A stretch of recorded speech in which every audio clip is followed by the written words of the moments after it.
For 44 years, the murder of Carol Ann Barrett remained a chilling mystery. On March 23, 1980, the 18-year-old high school student vanished from her hotel room in Daytona Beach, Florida, where she was spending spring break with her friends. Her body was later found abandoned on the side of a highway. Though a sketch of the suspect was created based on witness descriptions, the case went cold, leaving Carol's family and friends without answers. But then, in a shocking turn of events, a convicted serial killer came forward with a confession. Who was this predator, and what led him to confess after all these years? Could this confession finally bring closure to Carol's loved ones? In March 1980, at a family pool party in Zanesville, Ohio, 18-year-old Caron Ann Barrett showed bravery and quick thinking when she swooped in to save her 3-year-old niece, Claire Gilligan, from drowning. In an interview in 2019, Claire recalled this incident and described how Carol had performed CPR on her for 10 minutes, bringing her back from the brink of death. "My aunt was a hero," she said, emphasizing their deep bond. Tragically, just 1 week after saving her niece, Carol's own life was brutally cut short under harrowing circumstances, leaving her murder unresolved for over 4 agonizing decades. Carol, a resident of Ohio and a high school senior, had traveled with 7 friends to Daytona Beach, Florida for spring break. At 2 a.m. on Sunday, March 23rd, a stranger forced his way into the girls' hotel room. Armed with a gun, he commanded the group to strip and threatened to kill one of them if they tried to resist. To ensure his escape without police interference, he decided to take one of them hostage. Initially, the intruder chose Carol's friend Pam, but her panic provoked him. Displaying remarkable courage, Carol volunteered to go instead. The assailant locked her friends on the balcony before taking Carol away. The police were soon contacted. After interviewing Carol's friends, who had all endured the ordeal and witnessed the kidnapping, a police sketch of the suspect was created. Unfortunately, it was too late for Carol. On Monday, March 24, 1980, a passerby discovered Carol's lifeless body in a ditch along I-95 in Jacksonville, Florida. She had been shot, execution style, in the back of her head. But despite the sketches of the kidnapper, the Jacksonville Sheriff's Office had no luck identifying the killer. The case remained open, but the ruthless nature of the crime left a significant emotional scar on Carol's family. A bright and happy teenage girl who liked to collect watches, Carol's life was abruptly stolen away. "I've held on to one of her watches like it's $1 million. I know it sounds weird, but I'd just like to have her things to remember her by," her niece Claire Gilligan said in a 2019 interview. The aftermath of Carol's death was marred by cruel prank calls to her family, with anonymous callers threatening, "You're next." This harassment compounded their grief. It also instilled in Claire a heightened awareness of the dangers in the world, compelling her to study criminal justice in college. But the lack of answers over the decades continued to haunt Carol's family. "I get so mad when I watch crime shows and they find the criminal. Those families have closure, and I never will," Claire said, acknowledging the perpetual wound left by her aunt's unsolved murder. Despite efforts to revive interest in Carol's case, including 2 stories aired by Action News Jax in 2017 and 2018, and the dissemination of both hand-drawn and computer-generated sketches of the suspect, the mystery persisted. However, the family kept holding on to hope that one day justice would finally be dealt. Several critical questions arose in the minds of investigators and family members seeking to unravel the mystery of Carol's death. What were the exact circumstances leading up to the break-in at the hotel room in Daytona Beach? Were there any witnesses outside the immediate group of friends who might have seen the suspect before or after the incident? Could there be a connection between her and the perpetrator, even a tenuous one? Could advanced forensic investigations point them to the killer? Had any similar cases occurred in the vicinity that might suggest a pattern or provide leads on the suspect's identity? Could the prank phone calls made to Carol's family be linked to her killer or someone with knowledge of the crime? The questions piled on even as the investigation continued. Years turned into decades, but the killer in the police sketch was never found. Eventually, Carol's murder became a cold case. In a shocking twist that brought a glimmer of closure to the decades-old cold case, the Jacksonville Sheriff's Office, or JSO, obtained a confession from a convicted serial killer regarding the murder of 18-year-old Carol Ann Barrett. The case was revived in August of 2017, when JSO's cold case unit decided to re-examine the available evidence. In 2020, following meticulous review, they finally identified a person of interest, Billy Mansfield Jr. After multiple interviews, Mansfield, who was already in prison for a series of murders, admitted in September of 2022 that he was the individual depicted in the police sketch. He confessed to kidnapping Carol from her hotel room in Florida in March of 1980 and murdering her shortly after. Billy Mansfield Jr., a convicted serial killer, had been hiding in plain sight all along. But who was he, and how did he evade justice for Carol's murder for more than 40 years? William Mansfield Jr., born in 1956 in Grand Rapids, Michigan, was the eldest of 5 children. Despite claims of a positive upbringing, his home life was far from ideal. His father, William Sr., was a convicted child molester who encouraged volatile behavior among his sons. This dysfunction likely influenced Mansfield's decision to drop out of school at 14 and forge his birth certificate to join the Army. Military service only worsened Mansfield's issues. He developed severe alcohol addiction and began experimenting with drugs, leading to treatment at a Veterans Administration hospital in Tampa from 1978 to 1980.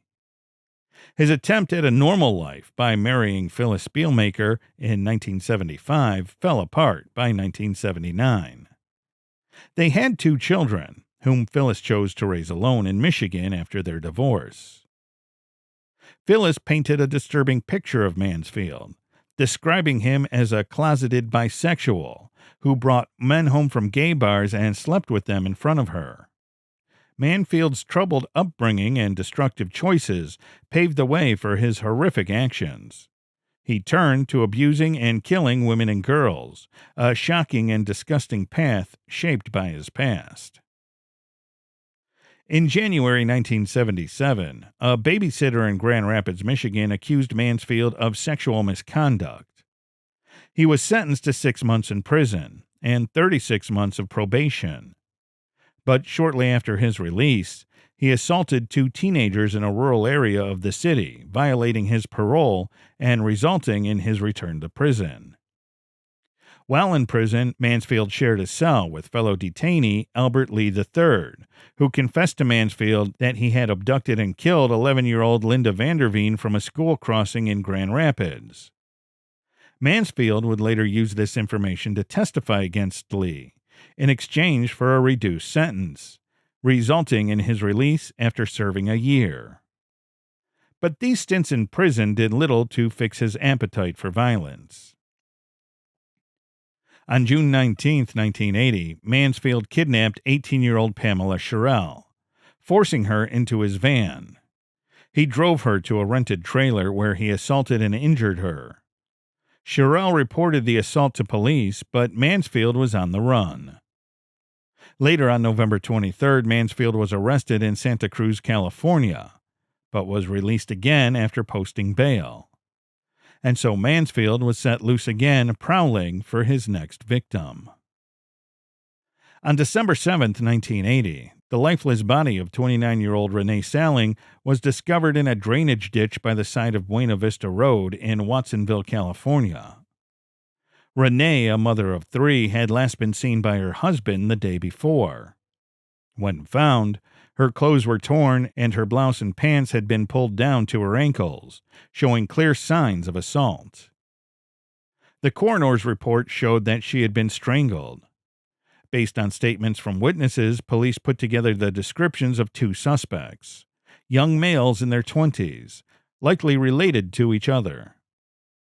4 days later, Mansfield and his 23-year-old brother Gary were brought in for questioning in Winnemucca, Nevada by a rookie police officer. They lied about their identities and ages, but their physical descriptions were a match for the suspect profiles. The brothers were taken into custody at the Humboldt County Jail in California. On December 16th, the Mansfield brothers were arraigned in a Watsonville court on murder charges relating to Renee Salling's death. The media dubbed them the Bag Brothers because they wore paper bags over their heads to protect the testimonies of potential witnesses. The Mansfields pleaded not guilty to the charges, but were ordered to stand trial for Renee's murder by Justice John Marlowe on February 4, 1981. In mid-March 1981, the Hernando County Sheriff's Department in Florida got their hands on a search warrant to dig up the Mansfield family property in Spring Hill, Florida. This action was taken in response to an informant's claim that a body was buried on the property. Authorities began an extensive search and excavation, eventually uncovering a true house of horrors. The first set of skeletal remains was found in a shallow grave covered with a blanket and included a skull. These remains were immediately sent for examination. Pathologist Dr. William Whitman determined that the bones belonged to a female, under 20 years old, who had died around 5 years earlier. Convinced that the property held more remains, additional officers from neighboring counties and metal detection experts were called to join the effort. Over the following weeks, continuous excavations yielded more distressing results. Initially, investigators uncovered bones of chickens and cows, but on March 24th, they discovered a small sack of human bones under the fireplace. Encouraged by this find, investigators continued digging, unearthing more skeletons, all belonging to young women. In all, the remains of 4 victims were found buried on the Mansfield property in Florida. Based on the skull, the skeletal characteristics, and a missing tooth, the first body found at the property was identified as Elaine Louise Ziegler, a 15-year-old teenage girl who went missing on New Year's Eve of 1975. Originally from Parkman, Ohio, Elaine went missing from a KOA campground near Brooksville, Florida, where she had been on vacation with her mother and stepfather. Elaine was last seen heading to the camp showers, but when she failed to return by the next day, her parents reported her missing. The local police department and volunteers organized search parties to scour the area, initially believing Elaine to be a runaway. Some people reported seeing a girl matching her description riding a motorbike, who claimed she was returning to Ohio when asked. Others reported having seen a girl matching her description speaking with a man in his 20s near the shower area, and later getting into his car, described as a light blue Ford vehicle with Florida license plates. Among the bodies was the skull of a young girl, which was sent to Colorado State University for reconstruction by now retired anthropology professor Dr. Michael Charney. The victim, tentatively named Jane Doe, was thought to be younger than 13 years old. Unfortunately, no positive matches were ever made, and her identity remains unknown to this day. The third body, described as a white female aged 22 to 30, remained unidentified until July of 2022, when advancements in genetic genealogy finally achieved a breakthrough. She was identified as 16-year-old Teresa Finningham, who had been reported missing on May 16, 1980, when she failed to show up for a scheduled job interview in Tampa, Florida. A Tampa native and Hillsborough Community College employee, Sandra was last seen on April 27, 1980, in the parking lot of Pam's Liquor Lounge with a man described as a biker. Her car keys and eyeglasses had been left behind at the bar. Her decomposed body was later identified through forensic dentistry. Nearly 4 decades after the initial excavation, yet another search was conducted at the Mansfield family home in Spring Hill. This second search was the result of Mansfield's brother Gary being arrested on drug charges in October of 2020. Traces of more human remains were located, painting a grim picture of a serial offender whose actions had gone undetected for years. The excavation and identification efforts brought some closure to the families of the victims, but many questions about the full extent of the Mansfield brothers' crimes remain unanswered. Following the discovery of the skeletons in 1981, Mansfield's trial for the murder of Renee Salling in California was moved to the city of San Rafael to avoid local publicity bias. During the trial, his past criminal activities and spree of serial killings made headlines. But despite the evidence provided, the jury could not reach a unanimous decision, resulting in a mistrial. Assistant State Attorney Chip Harp requested a 6-month delay, which was granted. The new trial was set to start on February 8, 1982. Around this time, a Hernando County court in Florida indicted Mansfield for the murder of the young women found buried on his family land. Mansfield was being held in Santa Cruz County Jail in California when this indictment was issued. At the new trial for Renee's murder, Mansfield's brother Gary and a woman known as Cindy agreed to testify against him. After a 2-week trial, Billy Mansfield Jr. was convicted of Renee Salling's murder. He received a 25-year to life sentence. At the Hernando County trial for the Florida homicides, Mansfield initially claimed innocence, but later pleaded guilty to all 4 murders as part of a plea bargain, resulting in 4 life sentences. In a prepared statement, he admitted, "I'm pleading guilty because I am guilty of the charges and have no other reason." Despite initial setbacks, Mansfield's eventual conviction and multiple life sentences ensured he remained incarcerated, preventing further harm. The involvement of his brother and other witnesses was crucial in securing these convictions, highlighting the importance of comprehensive investigative and judicial processes in dealing with serial offenders. Mansfield's criminal activities, especially the gruesome discoveries on his property, was a chilling reminder of the depth of his violent behavior and the challenges faced by law enforcement in bringing him to justice. After decades in incarceration following new breakthroughs in forensic investigation, yet another of Mansfield's victims recently came to light. In September of 2022, after multiple interviews, Billy Mansfield Jr. confessed to abducting 18-year-old Carol Ann Barrett from her Daytona Beach hotel room and murdering her shortly afterward. This admission came 44 years after her body was found in a ditch. How many more unknown victims might be linked to Mansfield? There is hope that his cooperation might help police find answers in other cold cases. Mansfield, now age 68, is already serving a life sentence in California for murder, along with 4 concurrent life sentences in Florida for separate murder cases. Given that he was already incarcerated when he admitted to killing Carol Ann Barrett, the state attorney's office in the 4th Judicial Circuit decided not to pursue additional prosecution. Mansfield's confession provides a measure of resolution for the Barrett family, who have endured over 4 decades of uncertainty and grief. The reopening of the case and the subsequent confession highlight the persistence of law enforcement in seeking justice, even as time passes and memories fade. Carol Ann Barrett's story, marked by both her heroic final act and her tragic end, now holds a definitive conclusion thanks to the relentless efforts of the investigators who never gave up on solving her murder.